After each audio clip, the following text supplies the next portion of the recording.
All right. All right. Hello, welcome. Oh, and then Omar, do you want to get your slides? It should be okay. Do I need a new share? I see questions. Yeah, do you need a new share now? Um, oh, I just need to move my slides. That's all. Okay, good. All Are you right, ready? welcome everyone. Thanks for being patient as we get started this evening. I'm Carla Rockgold, the Director of Alumni Career Engagement here at Oregon State University. So when you're an alum, you get my services for life, which is very exciting. And I'm going to turn it over to Omar Trinidad from the College of Business, who's going to be our moderator for our panel this evening. Go ahead, Omar. Thanks for coming. Thank you. Good evening, everyone. My name is Omar Trinidad. I'm the Assistant Director for International Student Success here in the College of Business. And today I'm going to be the moderator for our conversation today. We have several of our alumni. We also have invited an immigration attorney to really discuss some of the current updates in our federal policies regarding your particular situation and experience. So the way that our conversation is going to be facilitated today, we'll first start with introductions. We'll then get into some updates in the federal policies. We'll have some panelists discuss some questions that they have already curated for them. And at the end of this, we'll be able to have some time for you to be able to ask questions. And if you do have questions, please do put it in the questions, the Q&A button. You should be able to see that in the very bottom of your screen or in a particular part of your app if you're looking at it now. So, but put questions there. And if you do have any questions regarding our guests, we'll have a time, like I said, at the end to be able to answer those. So anyways, let's go ahead and jump into our introductions. We do have several guests here today, and then a couple more probably that's going to be popping in. Let's gonna do a quick introduction, name, in term position and major as well, if you're an alumni. And we'll start with Kathleen. Hi, everyone. I'm Kathleen Gasparian. I'm an immigration attorney. I'm based in New Orleans, but because immigration is a federal practice, I help people all over the globe find their way to the United States or find their pathway to staying in the United States after they graduate. And I'm fortunate enough to have been working with the university for quite a few years now, and I'm really happy to be here today. Awesome. So we don't have Fatima yet, and so why don't we go with Dr. Yermi Besoglu. Yeah, sure. Hello, I graduated from Oregon State in 2020. I'm currently working as an applied scientist at Boston Dynamics AI Institute. Before that, I worked at Facebook, Amazon, and Yale as a postdoc. So I'm happy to share more information and happy to answer your questions. Great. And it seems like we have Paresh now. Would you mind introducing yourself? Hey guys, hi, my name is Paresh Soni and I graduated from Oregon State in 2021.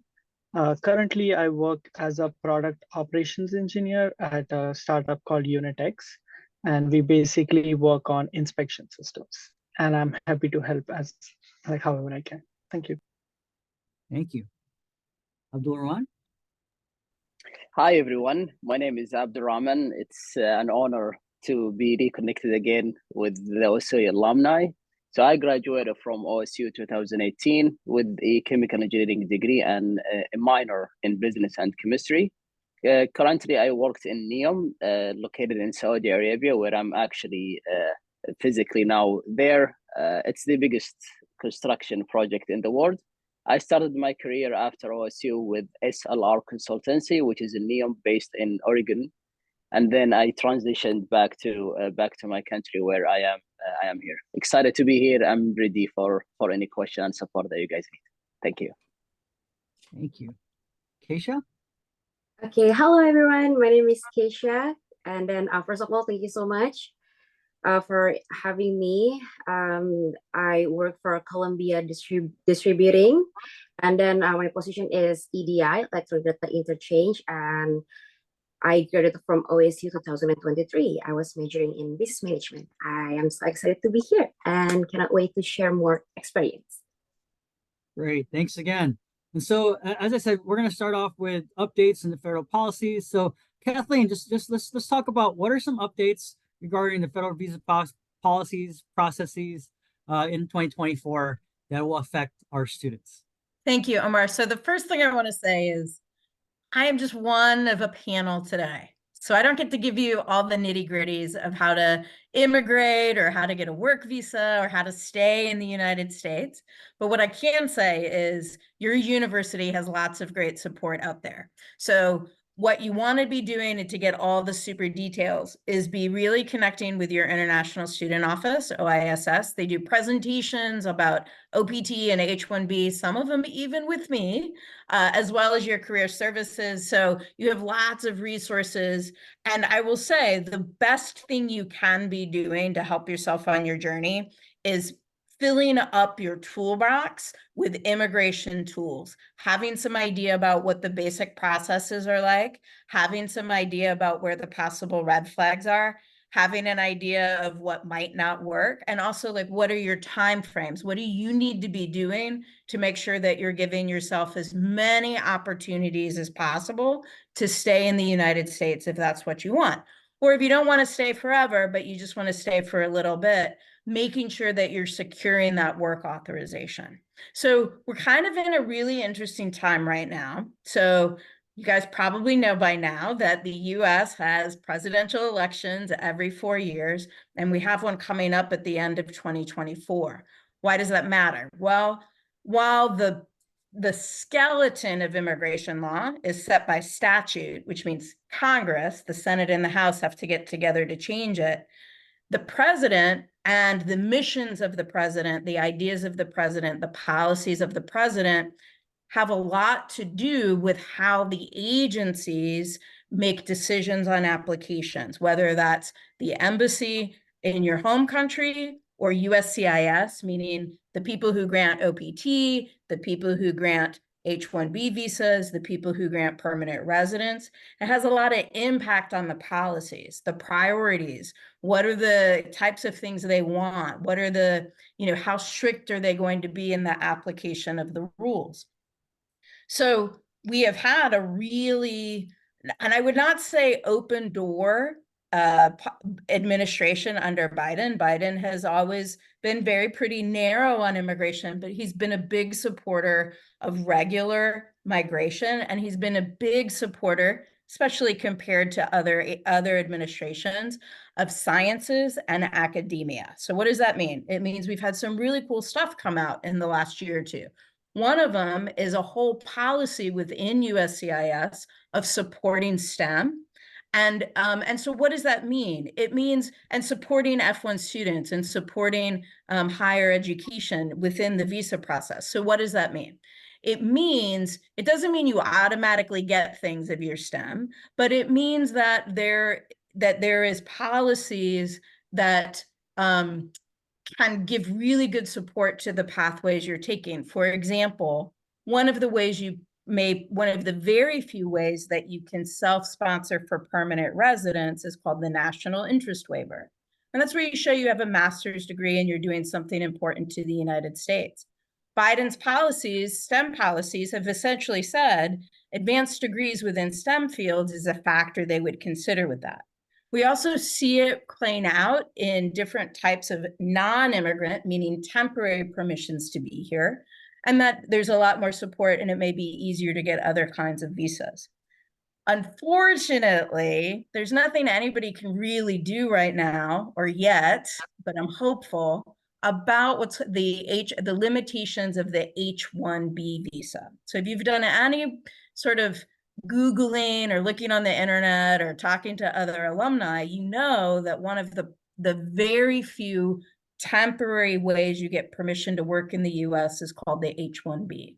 And that has a very limited number available. This year, the lottery is opening up next month, or it's opening actually in a few days. And employers put in registrations, and then we have to go through a lottery because the supply of H-1Bs is a little bit over 80,000, but the demand is very high. One of the cool things we're seeing in the H-1B lottery this year is USCIS has finally realized that there's like computers and internet and you can do things online. So now everything's completely online. It's like coming out of the dark ages for immigration, which is great. But they've also passed some regulations and put some things out to decrease fraud. to decrease the number of, we call them multiple applications, because it's supposed to be one shot per person instead of, and there was a lot of fraud happening on that. So the new system hopefully will cut that down. And maybe that means instead of the chances being 1 in 6, maybe the chances are a little bit better. Right now, the H-1B lottery is weighted towards individuals who do have US master's degrees. And there's talk about changing it in the future, but we don't really have any regulations on that yet. We do also know there's some H-1B regs that we are waiting, like they'll be out any day now, and they should be out in time for the winners of this year's lottery, which are going to make it easier to flow from OPT to H-1B, and that are going to give students who are maybe in like their first year of OPT or first year of STEM OPT and have won the lottery a chance to not start their H until later on. That's a little bit complicated, but just know that there's some regs that hopefully are going to make it a little bit easier. It's going to be everybody's waiting with bated breath to see what happens in November. So we are, as a whole, we are encouraging everybody to get information now and start the process of whatever you want your next immigration step to be now, while we know what it looks like and while it's pretty predictable. So I think, Omar, the next question you had for me is, what advice do I have? And so the first thing, like I said, having a really good toolbox of information is a really good starting place. Getting to know the person who signed your I-20 or your DS 2019, and really working with the school about making sure you're streamlining your OPT and things like that. The best thing you can be doing to help yourself immigration-wise is following the rules of the status you have. That is the number one thing you can do, because once you fall out of status, you start limiting your options. You also want to be staying up to date about like what's happening in US embassies if you plan travel, because there's lots of things that impact appointment availability and timing and things like that. Practice selling your immigration status for your job interview, just like you practice selling everything else about you, right? Be prepared to discuss the need for sponsorship eventually. Or be prepared to talk about the limits of what you already have, whether that's assuming that's OPT or STEM OPT. There's ways to be creative with it. You can obviously talking to alumni is a great way to do it because they've already been there for you. But knowing how to say things like, you know, I have this really limited work authorization. If you hire me, I am going to be proving to you that I'm worth this extra effort. Or I'm an international student and here's the experience I have. Maybe I couldn't work when I was an undergrad, but I did all these other things. And here's the unique perspective that I'm bringing. So don't be afraid, like knowing your toolbox, knowing what's coming in immigration, and then not being afraid to sell it, just sell that part of yourself just as much as you sell everything else. One of my favorite other pieces of very practical advice is lots of the immigration process is tied to the employer paying you a fair wage, what's called a prevailing wage. And you can find what those wages are on the Department of Labor website. If you Google FLC data center, a wage calculator will come up and you can put in your occupation and the area you're working in, and you can figure out what the wages are. Because I have to say, I still think one of the worst questions to get asked in a job interview is, what are your salary expectations? And so this may help you feel confident about selling yourself and your skills and your degree to an employer. I say this, but I'm looking at what everybody on this panel is doing, and I'm like, everybody's so smart. Everybody's so great. This university turns out such amazing alum. Of course, right now, what we always worry about the most, right, which is the next question that Omar had for me, is what do we do with denials, or what do we do with with complications? Okay. And the best thing you can do is to be always have a plan B or a plan B and C and D, right? And to be thinking ahead. And so if you know you want to be staying in the US, right, starting early about finding employers that will sponsor. There are websites where you can look up what employers have sponsored for H-1B before, what employers have sponsored for permanent residence before. Being aggressive about talking to your employers about trying the H-1B lottery every year, not waiting till the end of your STEM OPT time. Being thoughtful about thinking about immigration as a creative problem to solve, right? Sometimes we may have to go out to come back in. Sometimes we may have to go work abroad for an international company to have visa options to come back. Sometimes we may skip the temporary statuses to go straight to permanent residence. So there's lots of different things and pathways you can be pursuing. The more knowledge you have, the better off you are. Now, immigration does change all the time. So you have to be thoughtful, right? You want to make sure that any conversations you're having with friends or alumni about what they did or how they navigated the process, that you're taking it with a great idiom, a grain of salt.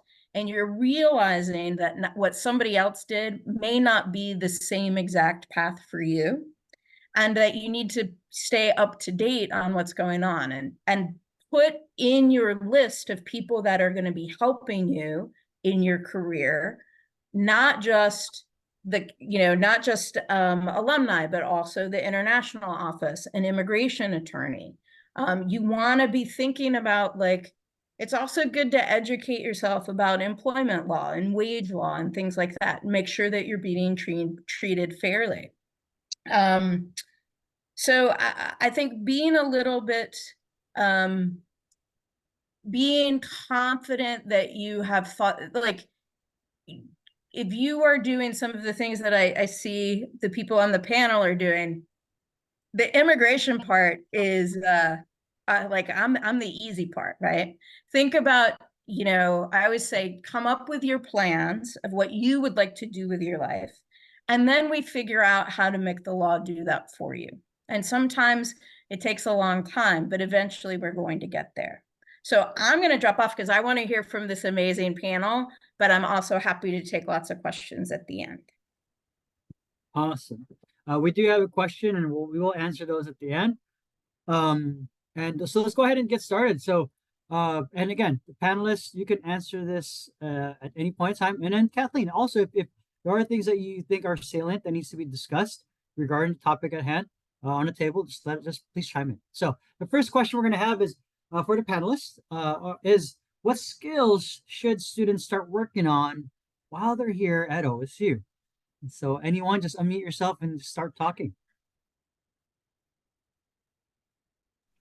Hello. Omar, if I may, go ahead. Sure. Go ahead. Thank you. Omar, if I may start, I would say one of the most important stuff in terms of the skills is you actually need to start building it through your freshman year, sophomore year, is all these soft skills. Kathleen mentioned a lot of how you sell, how you talk, how you plan, all of these things, Omar, and I'm pretty sure my alumni friends will echo what I'm just going to say. These things, it is not basically you sit in a classroom and somebody will teach it for you, and then you just basically have an assignment and then you will get a degree for it. No, these things will be built up literally from your freshman year. And there are so many things that you can actually practice those soft skills. Go to your friends, have these study groups, any events that you have. If there is, Kathleen mentioned a lot of these connection, you get this career fair. OSU always hosts these career fair. Go talk to people, see how the professionals they want to listen from you, engage with other people. There are a lot of outreach activities that OSU do to schools, to basically volunteering in multiple events. Go do these, because those are the events that will actually build your soft skills, such as communication. How do you talk to people? How do you convince people? How do you negotiate them? So I would highly recommend that you start building your soft skills as an early year of at OSU. What what I'm planning to say is more like within the same domain, but I will use the word of networking. So I think people, students, undergrads or graduates, you should work on the networking first and foremost, because at the end of the day, even if you're gonna apply for a job or not, it starts from who you know and how you connect with them. Definitely utilize learning how to do networking, how to reach out people even over LinkedIn with your second or third connections. Like ask your first, for example, you want to reach the hiring manager of company X, but you see that your one friend who is a first level connection with them. Ask your friend, hey, can you introduce us that we can talk? So start building those networking skills. That's number one priority. Second one is creating your own portfolio. So I can only speak for the graduate part or the engineering base backgrounds, but create your portfolio. For example, when I'm hiring people, I'm looking for, first thing that I'm looking is like, hey, where's your portfolio? What are your projects? What did you build so far? So get your networking done. That's the first thing. But the second thing is, what is your knowledge? I need to know, if I hire you, what impact are you going to create in my company, or what are you going to do for us in the future or right now? Because people either hire for specific job they want you to do, or maybe end they hire for your potential at the same time too. So simply you need that portfolio so that you step one foot forward compared to the other competitors in the market. Especially have yourself a website where your portfolio is and link that to your resume. Learn how to do those are really going to be your great skills to polish while you are at OSU. And when you come to your fourth year, last year, those are going to be the really good arsenal that you will have when you go out to the market and make difference.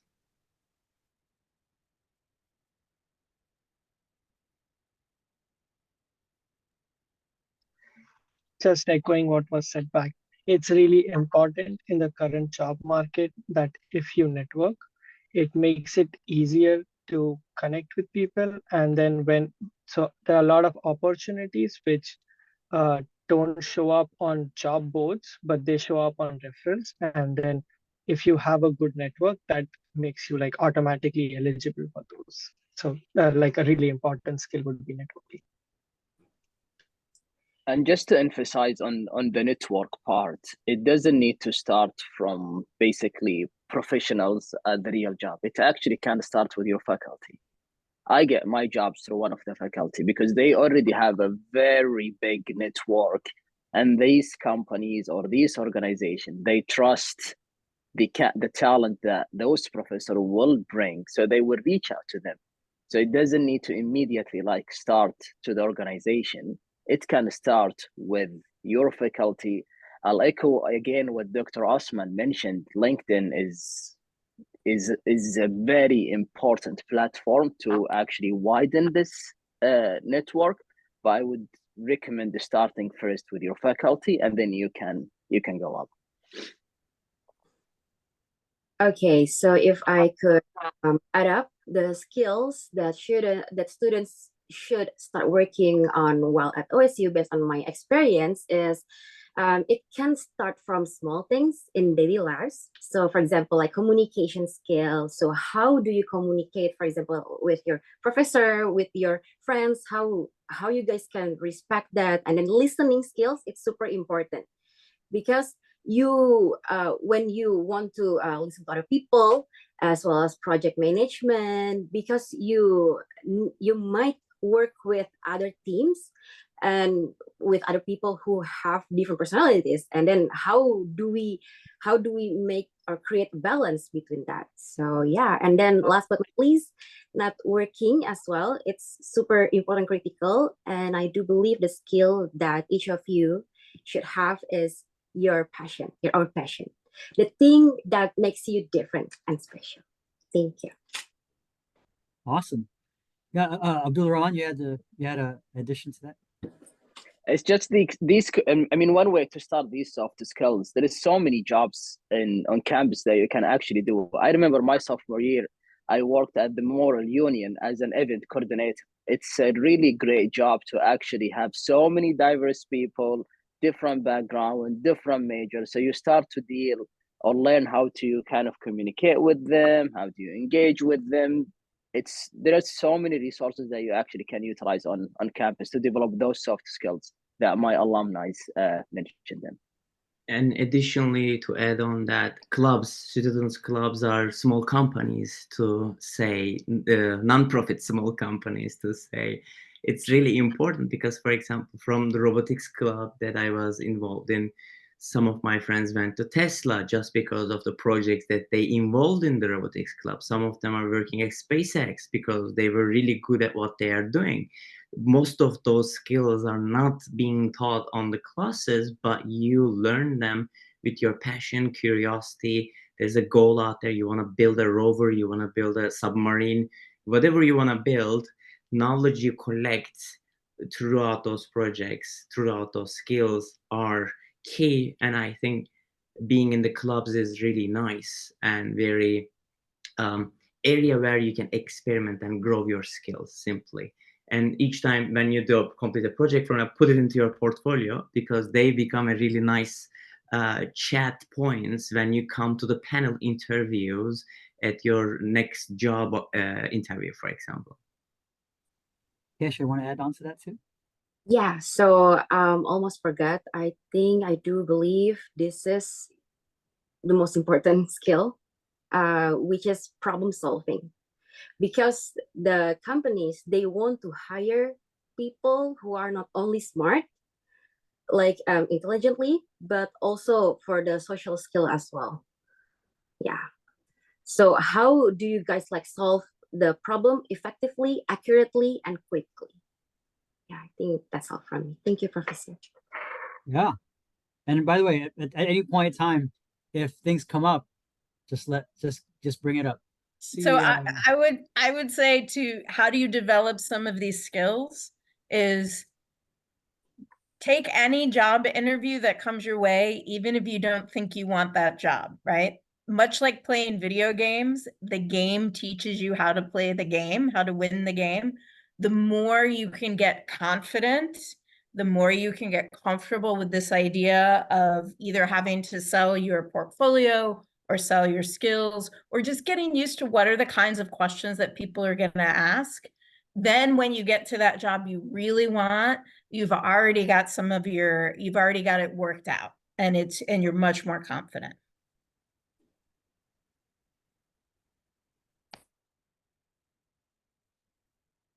Great. So let's go ahead and go to the next question. Next question is, and this is, I guess whoever wants to go. The question is, tell us your story about how you're able to secure your first or current job. I'd love to hear your story. I can Let's go probably take first. time. Yeah, go ahead, Paresh. Yeah, so when I first started my job search, it was right after COVID. So the market had been really down and it was like a really tough time just to even like talk to recruiters. And the one thing that helped me was one of my batchmates was already working at a company and they had an internship opening. So basically, he referred me for the position, and then that's how I landed up the internship job, which I then converted to a full-time job. Thanks, Paresh. That was neatly packaged.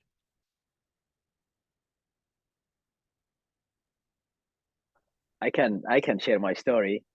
So starting from my sophomore year, I've been involved a lot with the CPEE department, with a lot of the professor working with them as a teacher assistant, or even like working with them in the lab, or even I was doing some of the outreach stuff. So Dr. Skip Rockford, I think he's well known in the CPE department. One day he reached out to me in my senior year when I was actually doing my 2 minors. And he was telling to me, hey, Abdurrahman, there is an opportunity from this company. They are looking for a fresh graduate. It's an environment and engineering consultant company. Are you interested? And I was extremely shocked because they definitely asked him about what kind of skills they are looking for, and then the background or even the portfolio that the person should have, that Dr. Osman kind of like mentioned. They were looking for somebody basically good with people, knows how to talk, knows how to kind of like convince clients. And then he put my name. So when he asked me, I was in total shock. I did have the conversation with him many times before that I'd like to get a job in the US just to kind of like give the experience and understand how things are. And obviously I was in a lot of conversation with the international office that Kathleen was mentioning in terms of what should I do? Is it possible to get a job? And they were mentioning to me that, well, you can get a job using your OPT, and then you can basically work for a year or a couple of years. So I told Dr. Skip that, let me think about it. I thought about it, and I'm like, okay, well, let's do it. And then he put my contact to them. Obviously, when I was at OSU, I was in Corvallis. Their office was in Portland, so they asked me if I could drive to them and have an interview with them. I had several interviews with them. Most of these interviews, they weren't related to technical aspect because they already know what OSU can offer from a technical perspective, but they were basically analyzing some of my soft skills and attitude. So stuff like, am I passionate? Am I good with people? And I remember one of the interviews, they actually took me to a baseball game just to kind of like see how I interact with the people. And then after that, I get the job. That's great. Great story. So it seems like it started off with an with your contact with your faculty, who Yeah. then referred you to a job. But then the process of getting the job, or the process of interviewing, was much more beyond just the question and answer. There was a social aspect. It was social aspect. Like even Omar, when I went to their office, I was meeting people individually, and most of them, it was like, tell us a little bit your background and tell us like what have you done. Like even I met the CEO, and then he was telling to me, it's like, oh well, why Oregon?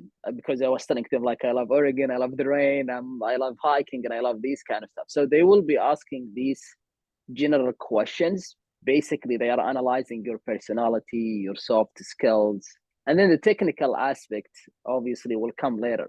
All of us are gonna graduate. All of us hold an engineering degree. We are already equipped with the technical stuff, but they are looking for these soft skills and basically your passion, your problem solving, how you interact, how you communicate, and these aspects.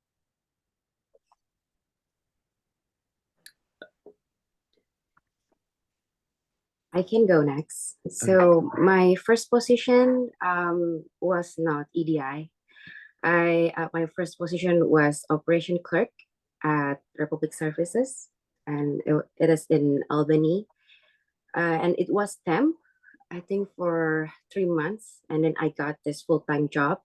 So I started at Columbia distributing as a customer service. And then I think after 2.5 or 2 months after that, I got promoted to be EDI. What does it mean? It means that electronic data interchange. So instead of managing the general customers, so I manage the national accounts, including like the Amazon's Corp's office in Seattle, Washington, and then Costco. If you have ever been to Costco, Safeway, Fred Meyer, 7-Eleven, GoPuff, and many more national accounts. So yeah, I'm so excited to tell you guys more details about my experience. I think my story is a little bit interesting and worth to share too. I started my first position with CPT actually at Facebook. I worked at Facebook Reality Labs as a CPT research scientist intern. I did like a 6 months job working there, and we published a paper in Nature from there as well.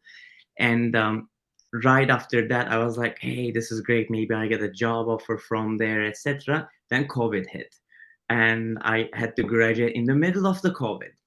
I was panicking, like, what am I going to do? Nobody is hiring. All the positions that I want to go is not available at all.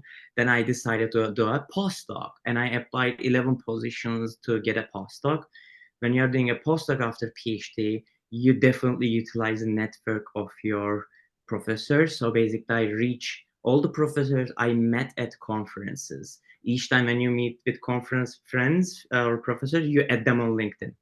I reach them. I get 2 offers back. One was WPI in Washington. The other was at Yale in Connecticut. So I joined Yale at Connecticut for 2 years to do my postdoc in some burrowing robotics stuff. So while I was in there, I didn't get any H-1B offers. So I was eating up my H-1B. I didn't know this was going on, right? And then postdoc is kind of a limited time. So it finished towards the last 2 months of postdoc. What I was doing was like applying jobs. I applied 25 jobs, get 4 job offers.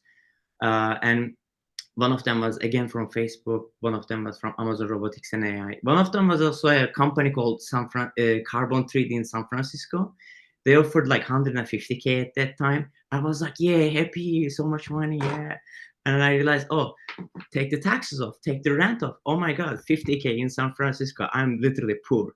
And I was like really tense and like, what am I going to do? Now I'm like 1 month from the job start date. And I was about to go there. And this happens in May. And I applied to Amazon in February. 8 jobs I applied in February to Amazon. And they come back in June and says like, hey, we want to work with you. And actually the call came to me from Amazon at like 8 p.m. in Sunday. I was like, is this a scam? Like, and then when I received the real email, I was like, okay, this is something not scam. And what turns out to be is simply I got the job offer from Amazon. I was like, they're paying great. Goodbye, San Francisco job. So no strings attached when it comes to the job. If you find the next better job 2 weeks from your first job, goodbye. Because this is going to connect to my Amazon journey, which is I worked at Amazon for 6 months. Everything was going great. I moved to Washington from Connecticut. Guess what happened? Big tech layoffs. Starting with Amazon, everybody laid off workforce. My team was like 300 people, and the entire they laid off 4 teams, including our team. And all of a sudden, I become jobless, and we were doing research in there, like what is going on? And then I started eating from my STEM OPT unemployment days. I was like tense because everyone is lay off talent. And let me tell you this, like after coming out from Yale, I said like I applied 25 jobs and get 4 job offers. This time I applied 150 jobs and get 4 job offers. 150. Are you kidding me? Like it was literally self-consciousness breaking experience for me. But what happened is 2 weeks left to my deportation date. I got 3 job offers aligned to the same day because I tried to align them to the same day. One of them was Apple. They said we can only give you verbal offer, and I said like, guys, with verbal offer, 2 weeks left deportation, I cannot accept that, and I accepted this current job I am at in, and I started. So far so good. Let's not jinx it, but that's how I come to my current position. One good fact about just job hopping, even though I don't like it, job hopping is like every time when you hop a job, your salary increases bit by bit. So that's something you should not settle down definitely, because like work for 2 years, 3 years, but then think about, am I wanna grow? Is there a growth opportunity in my current job, or should I go to the next job? And this was like definitely stress breaking story, but current position came like that. And each time I had to reach networking events, join networking events, talk with new people, meet with new people, especially like text people over LinkedIn who are working in the company you want to work in, and ask their experiences. Don't ask job for them, by the way. Ask their experiences, how they feel like, what are their frustrations, what are their achievements, and then you create connection, and one day they will remember you and you will remember them, right? So this is the short story of how I secured from first to last. All right, if I can just press on a bit on that, because I know Keisha's experience as well, because I taught her in the College of Business. And so Dr. Osman, can you just expand more on, so how did you, because it seemed like you had to go through a very stressful 2 weeks before deportation. So how did you navigate that, right? How did you navigate like the process of because right, working at prestigious institutions, getting several jobs offers from prestigious companies, and then all of a sudden getting let go, but then applying for 150 jobs, getting 4. Like, how did you navigate that process? Because obviously it pokes at your pride a bit, right? It pokes on, I earned this degree, and there's so many things. Like, so there was a question regarding, graduating from one state versus the other, but how did you navigate all those pieces? Yeah, it was absolute chaos, first of all.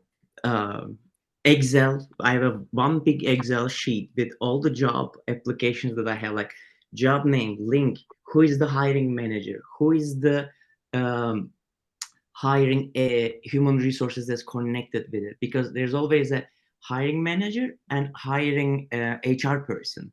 So find them. Do I want this job fully, or do I want this job to save my future, right? Write it down. Did you send a cover letter? Did you send a resume? Did you send your portfolio? When was the time that I applied? When was the time that I hear back? And I also create a button in the Excel saying like applied, rejected, accepted, so that I can get my numbers and see what am I doing. But literally it was emotionally degrading process. Like I got lots of white hair just within that 2 months, to be honest with you. Because what happens is you always start to question yourself in your mind with negative things. Am I not enough? Am I going to find a job? What will happen if I go back to Turkey? Because I have been here for the last 8 years, right? Like, what is going to happen? Who is going to give me an H-1B? These are all the questions that were in my mind, right? One thing to relax your mind is keeping notes. Like, write down those questions that are bothering you in a piece of paper, go through them one by one. What I did was like identifying what I was thinking. Like, the question number 1, is this a logical question that I'm asking and torturing myself, or is this something emotional? If it's an emotional, I tell myself, dude, you did so much, calm down, this is an emotional stress, focus on what is really logical here, do that, right? That was the number 1 thing. And I even made a post on my LinkedIn which get like 4,000 likes.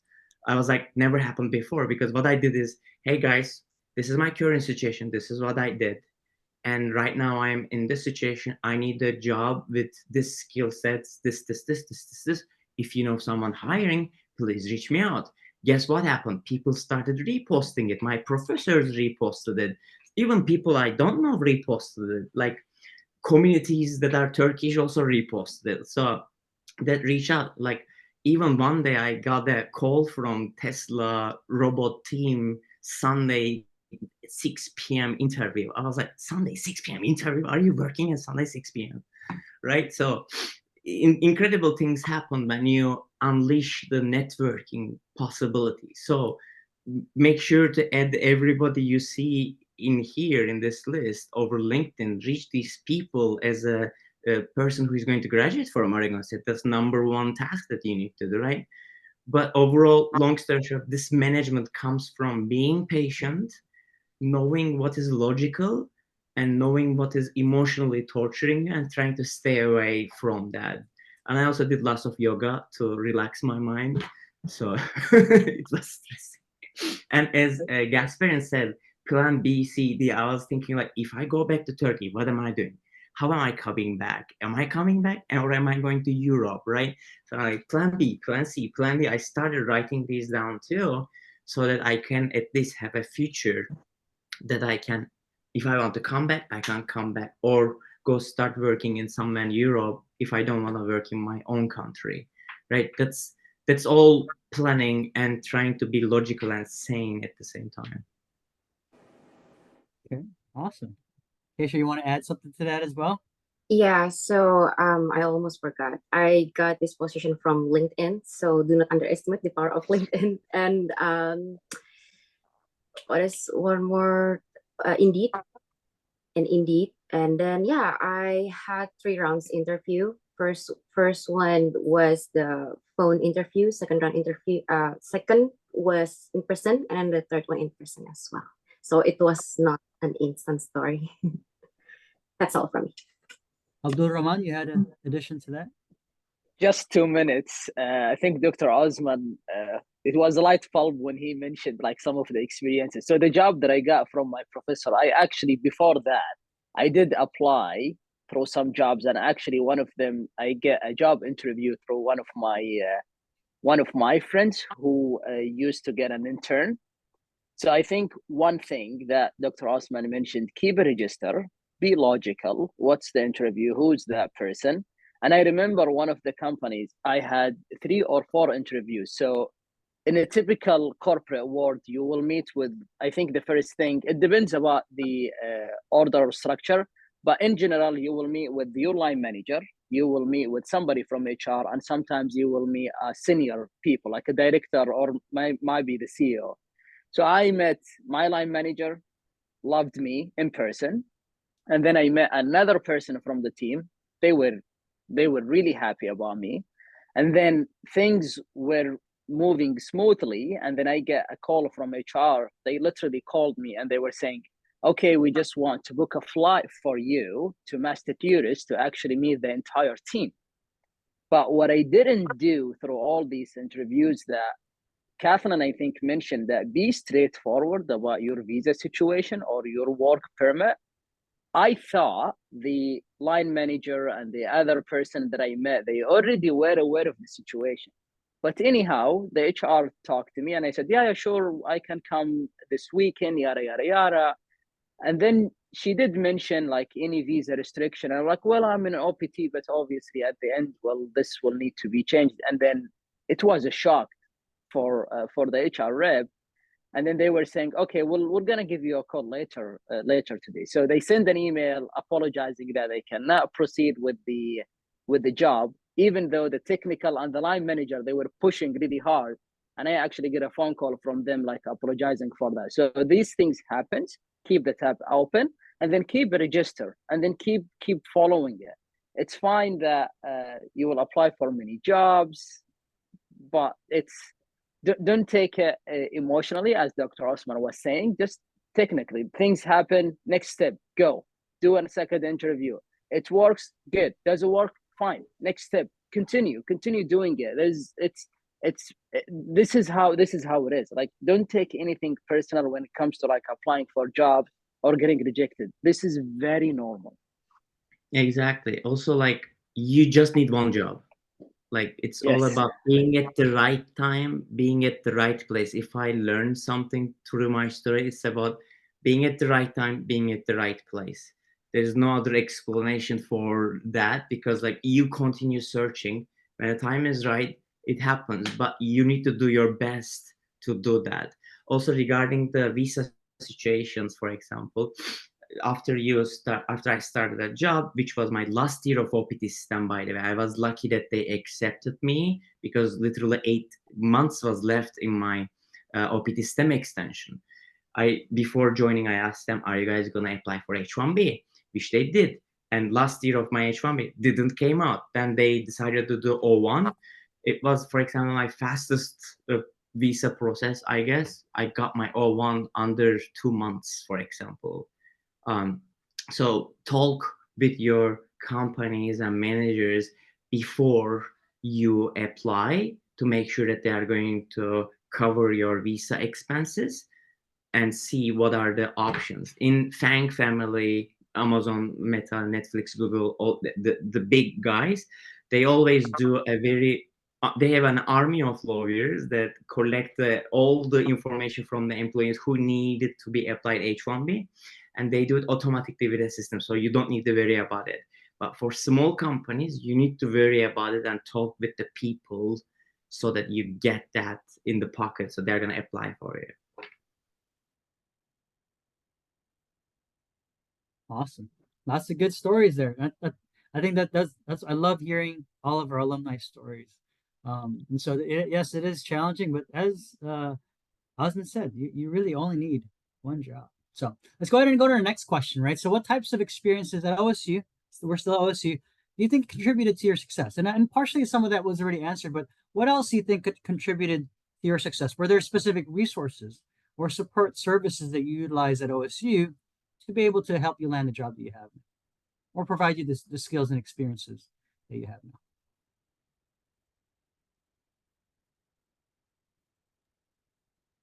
Fresh.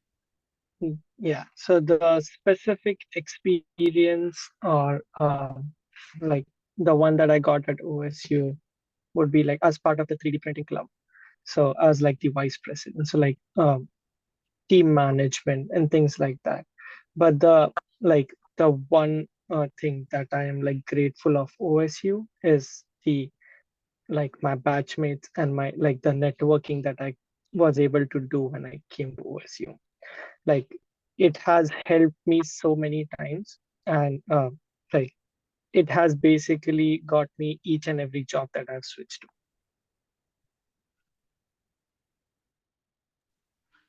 For my case, I can say my mentors were the biggest resources for me to attribute to my success. I had like two PhD advisors, and the entire robotics faculty was very talkative. So I go talk with them, learn from their experiences, and learn how to connect, network, and basically absorb their past knowledge and experiences again to contribute my success so that I can know what I'm doing next step, how they come to the place where they are at this moment. So talking with people and getting good mentors is also one of the keys for me that I suggest. Like if you're especially a graduate student, find a really good mentor for your professional life in as well as your academical life too.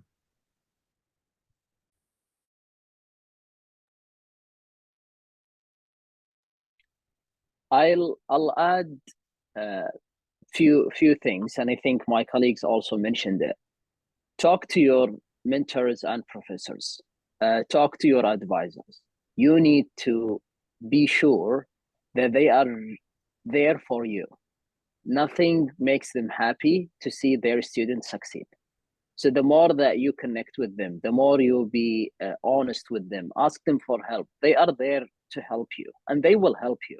I remember I'm still in touch with a lot of my professor from OSU, even though I'm here in Saudi Arabia. Like literally 2 weeks ago, I was sending pictures to Dr. Skip about some of the family pictures.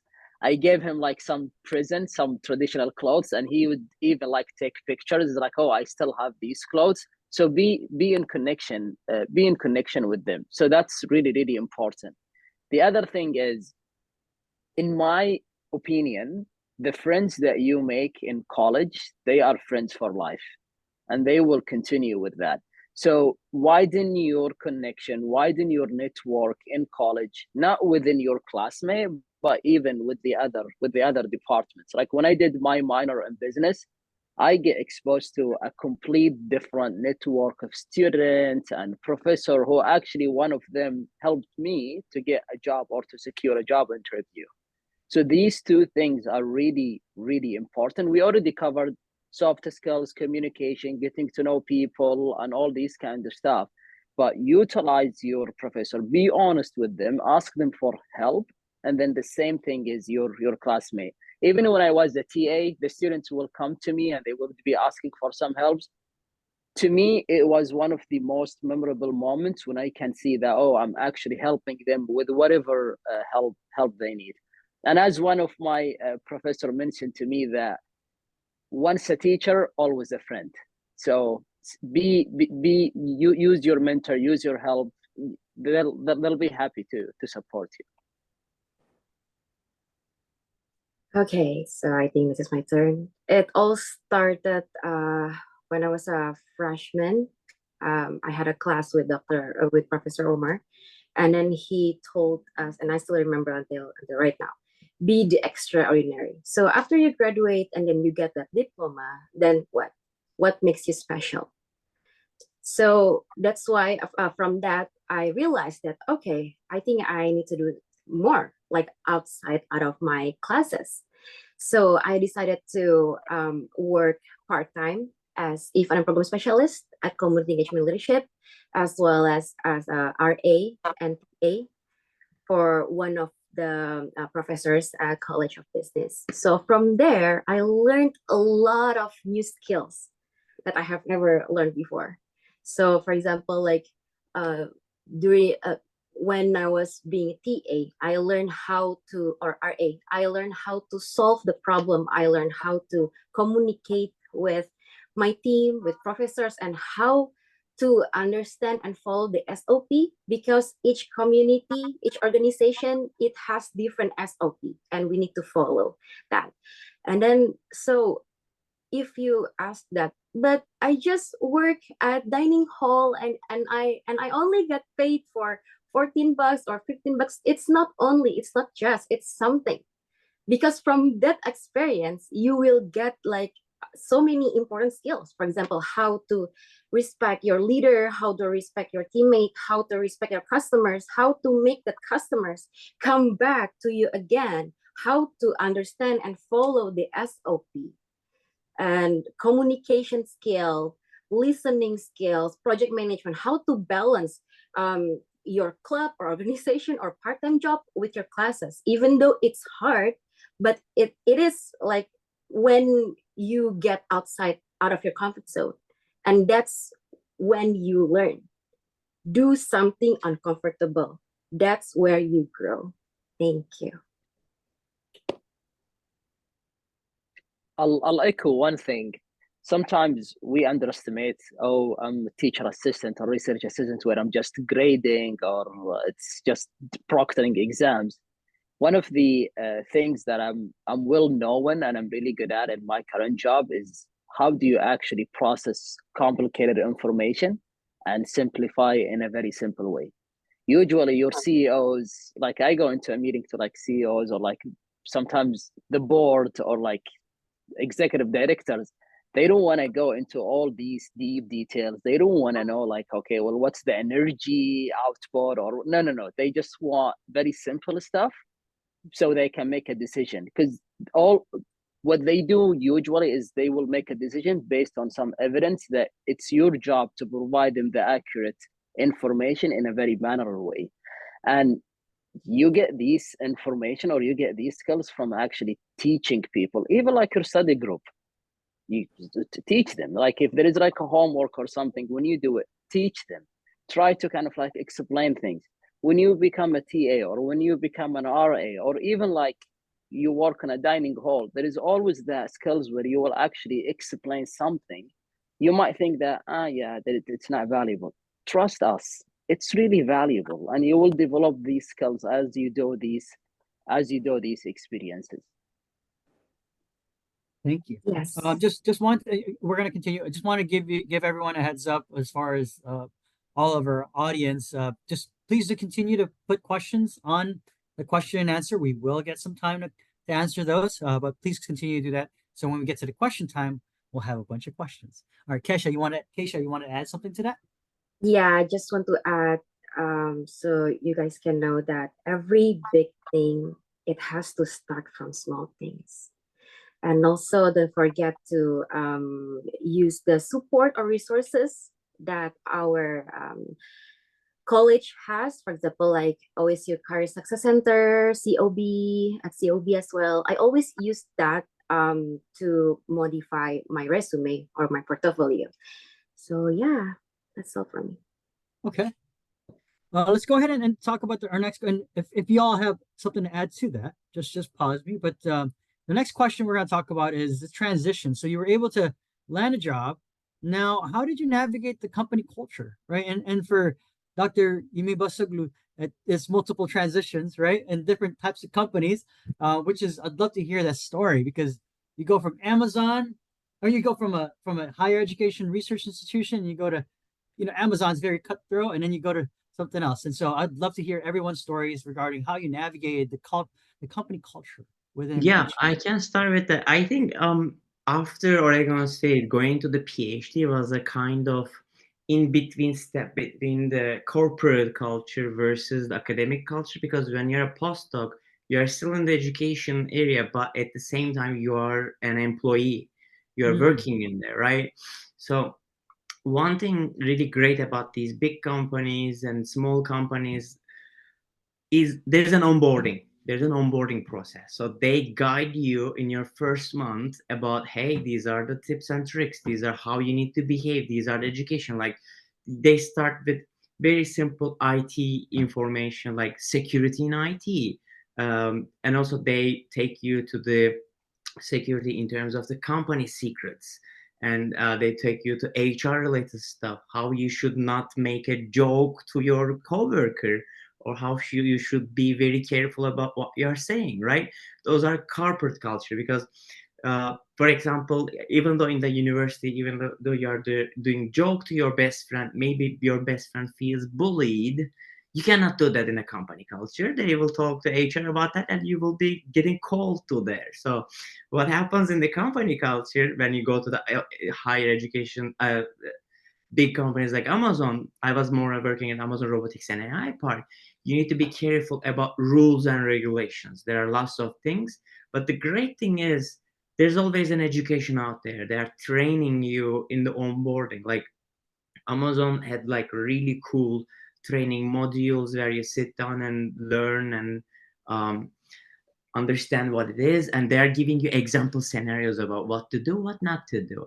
Especially when I was at Facebook, for example, I think that was the best HR training I have ever got in there, in terms of like, hey, don't talk about your work outside in the bus, because what can happen is maybe the person sitting on your next is a journalist and they hear what you say to someone else. Guess what? He will write down a corner section about his half heard story, and maybe they put a Facebook employee blah blah. You might be in trouble. Don't do that. Or don't sit at Starbucks with your computer screen without protection, right? Those are all new things that you will learn in the corporate culture. And also in the corporate culture, you need to be careful about the goals of your project. If your institution is product oriented, you go for the product, and there are deadlines you need to meet. So sometimes you work day and night, sometimes you chill, but you need to find your own balance so they don't get squeezed. It's not going to be like, hey, I can finish this in the last 3 weeks. You need to divide and conquer your progress, otherwise you will be in a very hard situation.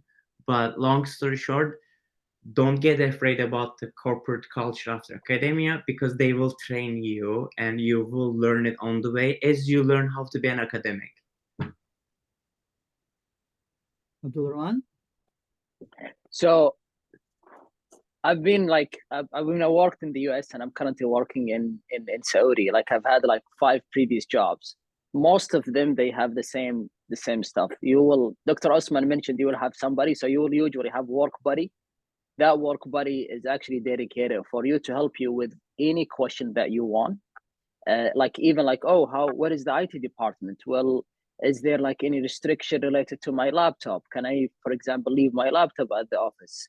They will help you with any question that you want. Don't be afraid. They are happy to have you.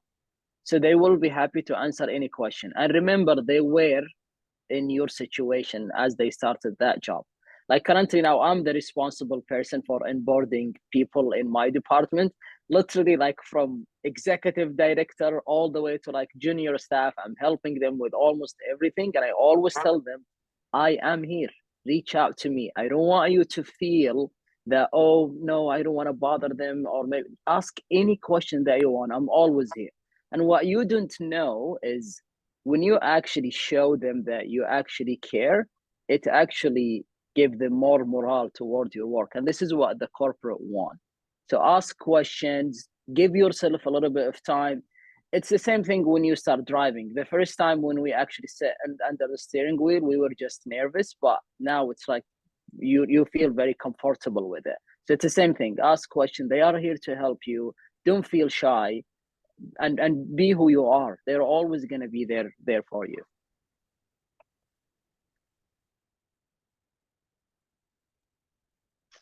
Yes, in my current experience as well, there's always been someone from the company that, like, once you first join, that helps you navigate, uh, like, for the company culture, how things are working here, and basically like etiquette. So some people, like some companies have, if they're using Slack, they'll have like Slack etiquettes and things like that.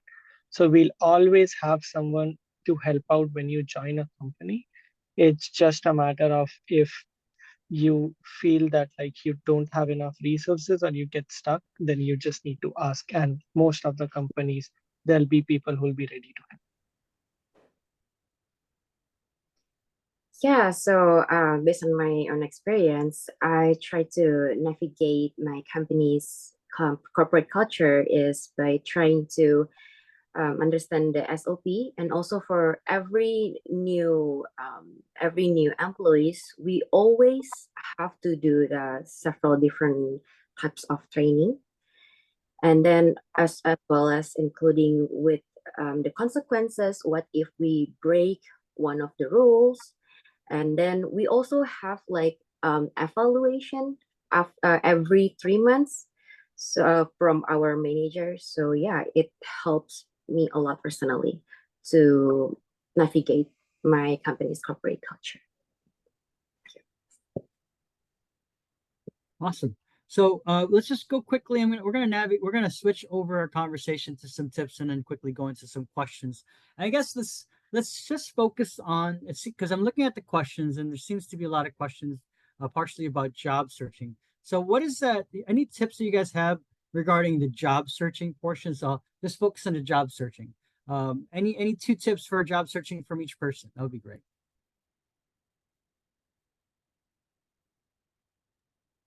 I can even start. So Awesome. like, sorry. That's great. No, go ahead and start. Okay, yeah. Like one thing that I cannot emphasize more on networking. Like that's the first place that you should start. And you should network when you are not even looking for jobs, because it takes time to build your network. But then once you have like a really good network, it makes it way easier when you're actually looking for opportunities, and it helps you find better opportunities. But other than that, there are few other things that helps a lot is like reaching out to recruiters. And there are so when you are doing job search, like you should go through different job boards. But then I have realized that like a lot of job boards like LinkedIn and Indeed, they have become so big that sometimes, like, even a big company is going to post a job, there'll be instantly like thousands of applications on it. So that sort of makes your application like not stand out. So like making sure you emphasize on your resume, you make sure that like you update your resume for each and every job, and like you tailor it so that uh, it's like it goes through their system, and then an actual human or like a HR reads your resume. Like that's one thing that helps a lot.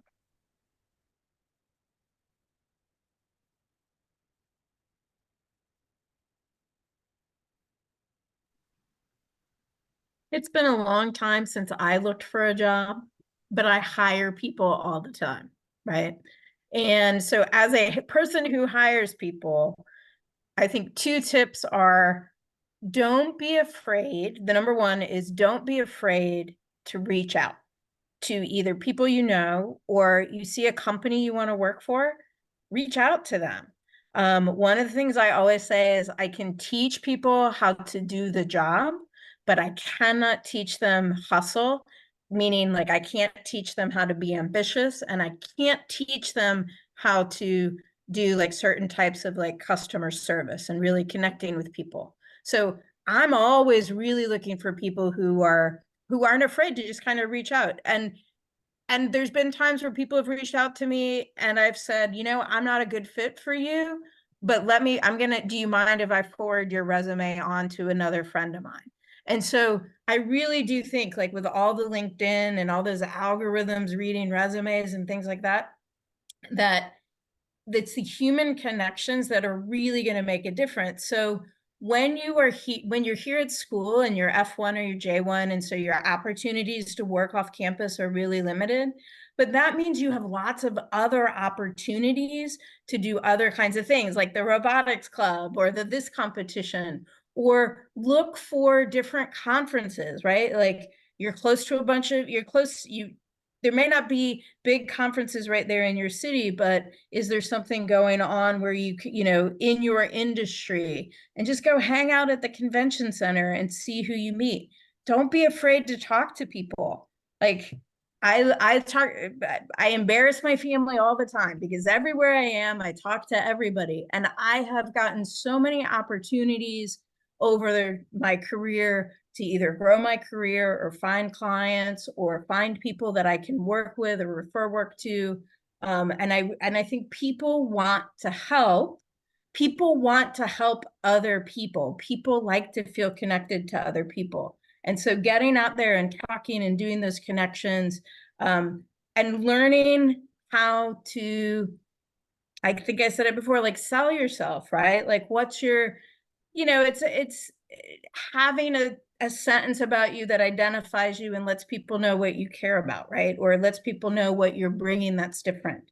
And those are just, and you are not expected to be great at this, right? This isn't something you've been doing for years and years. It takes time and it takes practice. Hopefully it's not for you 150 on an Excel spreadsheet, but maybe, but I Maybe bet 2 weeks I to bet get a job, Osman's I think. now really confident going into any job interview. My two tips would be, number one is not all the jobs are on LinkedIn. So according to studies, somewhere around like 20% of the jobs in the world are on LinkedIn. Others are not in there. So continue looking for other websites, utilize the handshake that Oregon State sends email about, talk to other people. Of course, everybody said networking, but don't get stuck with LinkedIn only. Ask other people. I'm gonna give an example. For example, when I was working at Yale, General Electric, somebody from General Electric reached me out for a specific project with my skill set that they found me from my paper published, and they opened the job position for me to apply. So they sometimes, based on your skill and portfolio, your website is searchable on Google. Based on that, sometimes people find you and opens that job position for you to apply. So other can apply too, but jobs created based on needs, and some jobs are not created yet. So as a result, second tip goes to this: do not give up.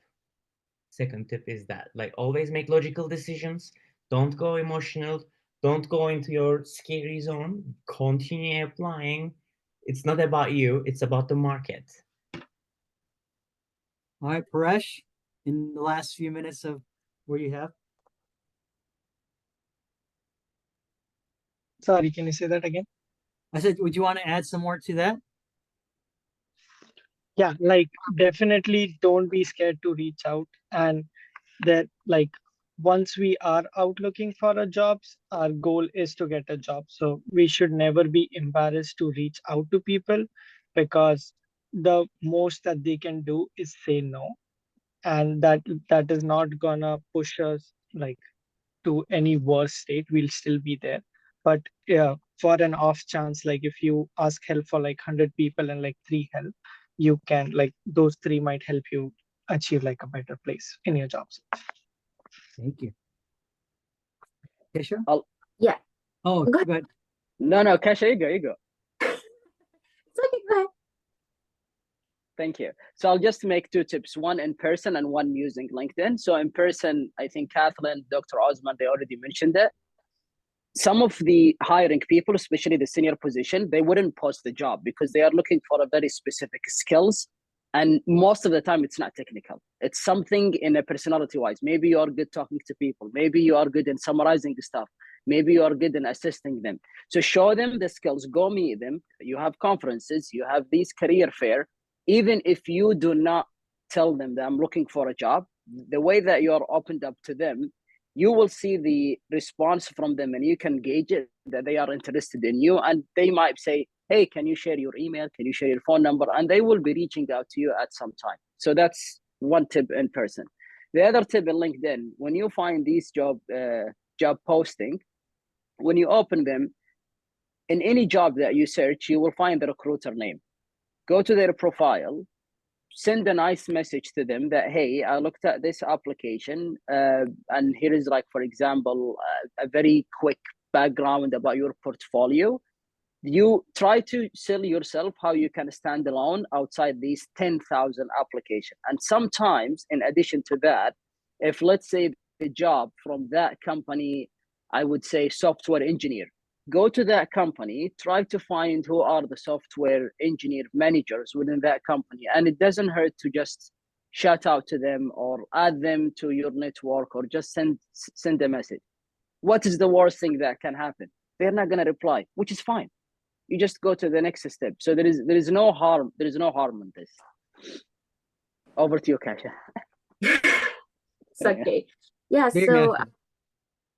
tips for job searching from my own experience would be knowing what is your passion, and then knowing what kind of position that you're looking for in the future, as well as don't forget to build up your resume, because it's important for you when you're in job searching.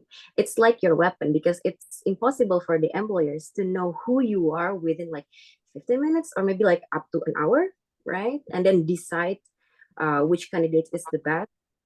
So yeah, I do recommend to build up upon your resume, as well as having a willingness to do some extra. What does it mean? It means that if you really, really want to get into that position, especially into that company business, because you can see great opportunity and you can see that you can be useful or maybe help other people with by contributing within that company, you can reach out to like the people or the employees who already work there.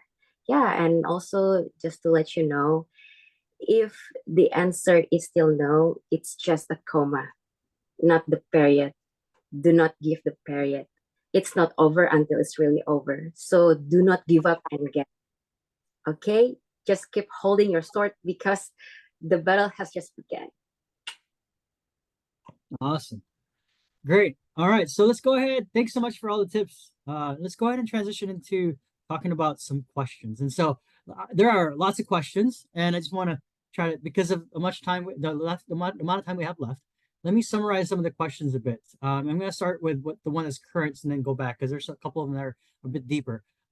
So I guess talk about, the question is, there's layoffs, right? A lot of layoffs in the tech industry, robotics industry, engineering, and other industries as well. So, can you talk about any tips regarding to how to navigate the recent layoffs and how to mitigate those layoffs? I Not can necessarily the layoffs, but finding a job. I can say something about that, I guess. So layoffs are, how do you put this? Layoffs are shift of talent. So one company's output is other companies' input, and there are always new companies hiring. You just don't know because you're focusing on the layoffs. You're just like looking like this. In my case, that was the same thing too, because everyone was shutting off, but I was able to find these X amount of jobs still, and I applied because each time when big companies lay off, like IBM, Google, Facebook, these guys are going to new jobs. When this layoff happened end of 2022, most of these computer scientists and coders are get hired by car companies, because now car companies want to create great softwares. There's a big shift of talent from industry to industry. So it's about looking where the people are going. Like, see, if you continuously looking at the LinkedIn, see the people who get laid off 2 weeks ago, where he's getting hired next, right? When you look at that transitions, you can see where the people are going in your industry, because every time it's a shift. Like, even one of the companies that I was working at, when layoff happened, we literally called the company who made the layoff. Hey, you laid off these people. We would like to let them know that we are going to do a workshop to meet with them. And we met with all laid off people and start having conversation. And with the people who we see the talents fit, we hire them. So it's always about who is hiring, who is laying off. shift of talent. That's what I can say. Just you need to find the current where it is going.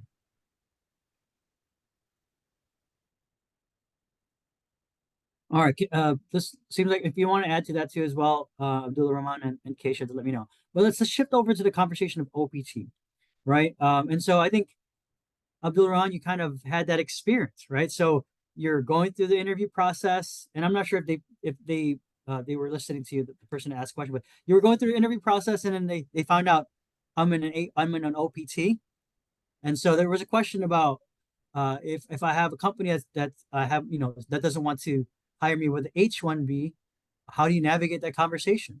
And then there's another part of that, another question, which was how do you navigate the conversation of getting hired with an OPT? So those two questions are on the table.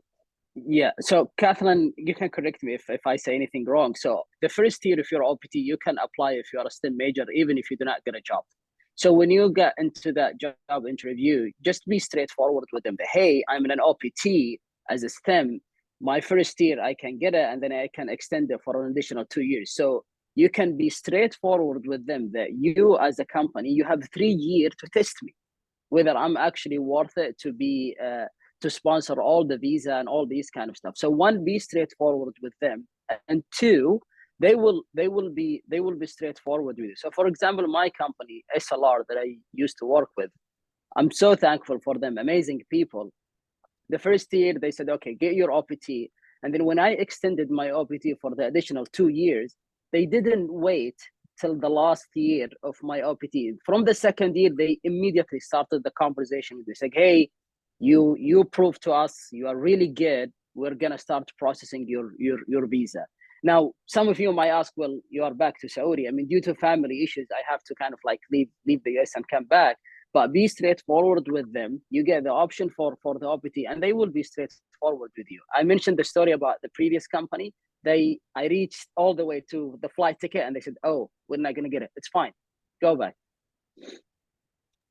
Thank you. So the first thing is your first year of OPT after you graduate, your regular OPT. You're right. You can use it for any employer, any job, as long as it's related to your degree. And so really use your first year of regular OPT to your advantage. Try out different jobs, try out different employers. I know some of you are like, I'm like, it's like you're far more worried about getting a job than the immigration parts. You need to be worried about the immigration parts. And it's funny, right? You go to these job fairs and the recruiters don't necessarily know the immigration policies of the company that they're out there sponsoring, or that they're talking about. Obviously the big companies, the Apples, the Googles, the Meta, right? They've got the immigration stuff wired. So do universities, healthcare industries. But don't ignore small companies. I find that small companies get really invested in their employees. They get really and they're going to take the chance on you. They're going to take the chance on the immigration part. Also remember, you may hear the numbers about how much the immigration process costs, right? The filing fees, the lawyer's fees. And for you, a student, it sounds like a lot of money. But I guarantee for Apple, it's no money, right? The costs of these processes for an employer are the cost of doing business. And it's not usually going to be the thing that makes or breaks their decision. But there's going to be employers out there who just have a policy of we don't sponsor, and no matter how much your direct supervisor loves you, they're not going to be able to change that policy. So you need to go. You need to be looking out for yourself. If you've had a conversation with your employer and they've said, we're not going to put you in the H-1B lottery, then you need to be looking for a job, an employer who will, if that's where you see your path, right? Also, there's a very interesting scenario on there I want to add is sometimes some of the small businesses do this. Hey, I'm going to deduct it from your salary. That's also your sign. Okay, right? It's not That's okay. also your sign to move to the next job. That's right. Absolutely right. They have to be paying you the prevailing wage. Passing the cost on to you is not necessarily lawful in some situations. And so that's what I'm saying. It's also good to know your rights and know what you're worth. And and all of those things.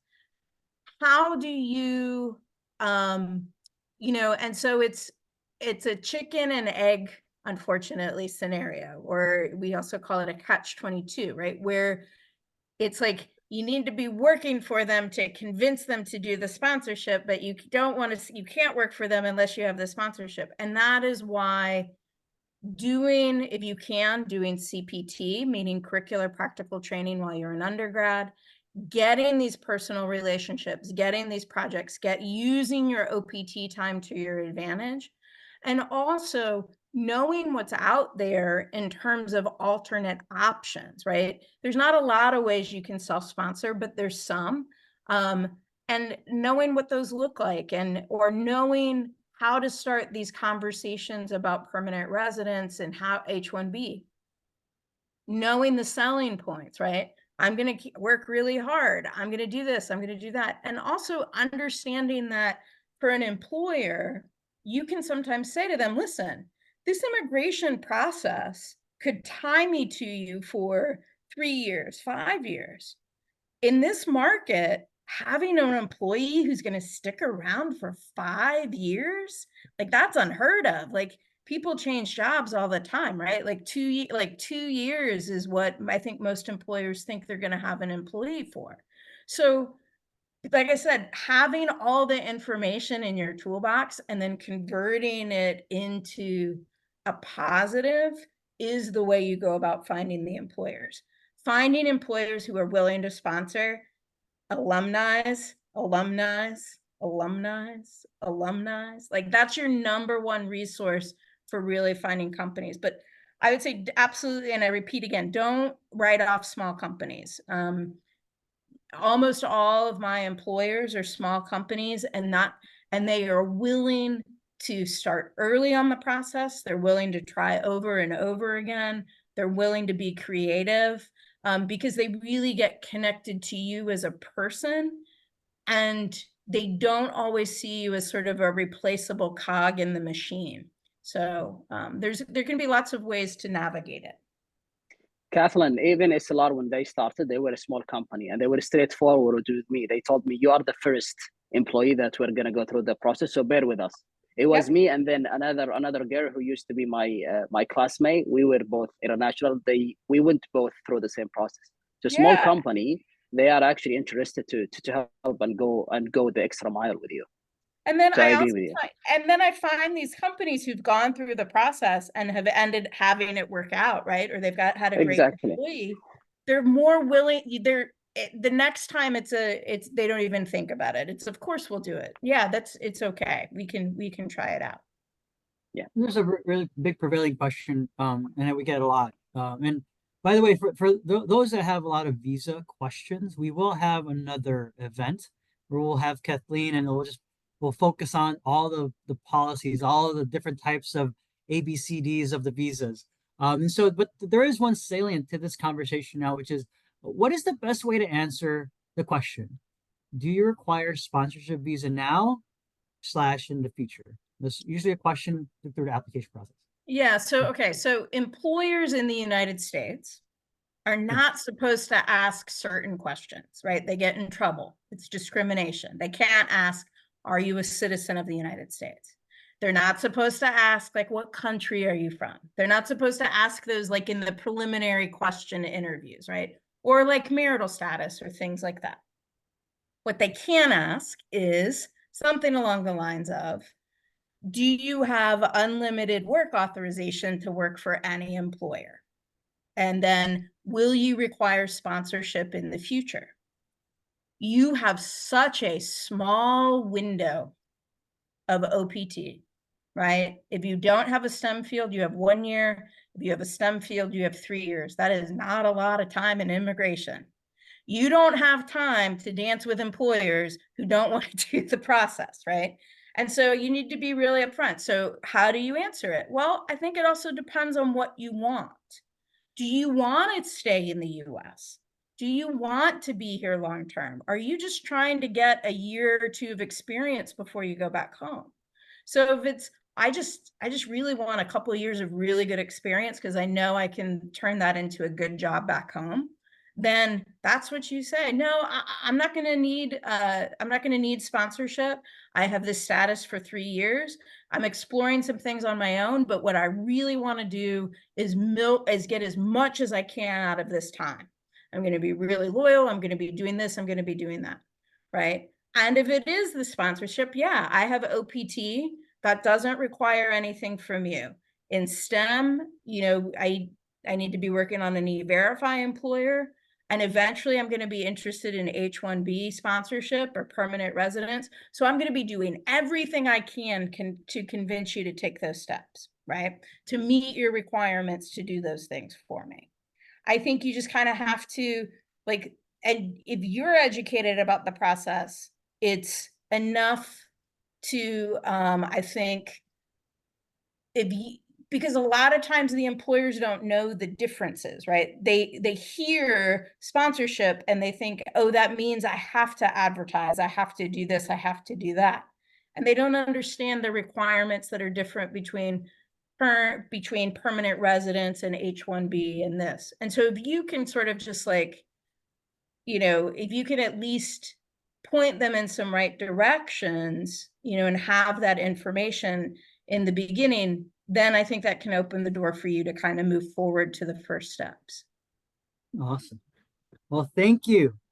So just thanks to all the guests, just to kind of summarize all the things we've talked about today, right? We talked about not giving up. We talked about being able to have focus on your soft skills. We talked about being able to network, right? Being able to connect with the folks that you're currently with, being able to utilize the resources here at OSU, and more importantly, not give up. Right. Hopefully you learn some stories today that will keep you motivated. And as usual, go Beavs. Have a good night, and thanks so much for all of our alumni and guests. See ya. Thank you, alumni. Thank you all so much. All you alumni are so inspiring. Make sure you follow up with everyone on LinkedIn.